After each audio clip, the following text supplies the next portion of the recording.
केंद्रीय कोळसा मंत्रालयाने आज मुंबईत पृष्ठभागावरील कोळसा लिग्नाइट गॅसिफिकेशन प्रकल्पांना प्रोत्साहन देण्याच्या योजनेबाबत तिसऱ्या रोड शोचं आयोजन केलं होतं. या कार्यक्रमाला केंद्रीय कोळसा आणि खाण मंत्री जी किशन रेड्डी यांच्यासह मुख्यमंत्री देवेंद्र फडणवीस उपस्थित होते. भारताची ऊर्जा सुरक्षा बळकट करण्यासाठी आणि आयातीवरील अवलंबित्व कमी करण्यासाठी कोळसा गॅसिफिकेशन म्हणजेच कोळशापासून वायू निर्मितीच्या धोरणात्मक महत्त्वावर रेड्डी यांनी यावेळी बोलताना भर दिला. कोळसा गॅसिफिकेशन क्षेत्राच्या विकासासाठी पोषक वातावरण निर्माण करणाऱ्या आघाडीच्या राज्यांमध्ये महाराष्ट्र आघाडीचे राज्य असल्याचं मंत्र्यांनी नमूद केलं.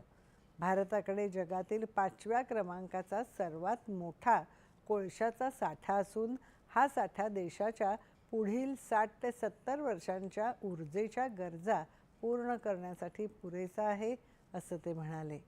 भारत सध्या अमोनिया, मिथेनॉल आणि युरिया यासारख्या उत्पादनांच्या आयातीवर दरवर्षी सुमारे 3 लाख कोटी रुपये खर्च करतो. कोळसा गॅसिफिकेशनच्या माध्यमातून या मागणीचा मोठा भाग देशांतर्गतच पूर्ण करण्याचं उद्दिष्ट असल्याचं रेड्डी यांनी स्पष्ट केलं.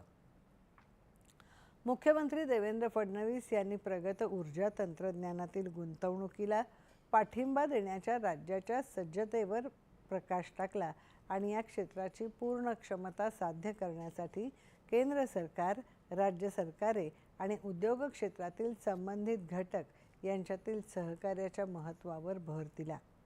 भारताने ऊर्जेचा अखंड पुरवठा सुनिश्चित केला असला तरी आयातीवरील अवलंबित्व अनेकदा अर्थव्यवस्थेवर महागाईचा दबाव निर्माण करतं.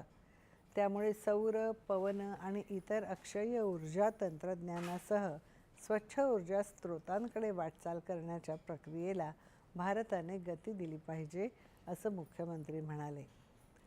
विदर्भाला या उद्योगाचे राष्ट्रीय केंद्र बनवून महाराष्ट्र देशाच्या औद्योगिक विकासात महत्त्वाची भूमिका बजावेल, असं त्यांनी सांगितलं. महाराष्ट्र सरकार एका समर्पित कोळसा गॅसिफिकेशन धोरणावर काम करत असून हे धोरण केंद्राच्या उपक्रमांना पूरक ठरेल आणि या क्षेत्रात गुंतवणूक आकर्षित करण्यास मदत करेल, असा विश्वास मुख्यमंत्र्यांनी व्यक्त केला.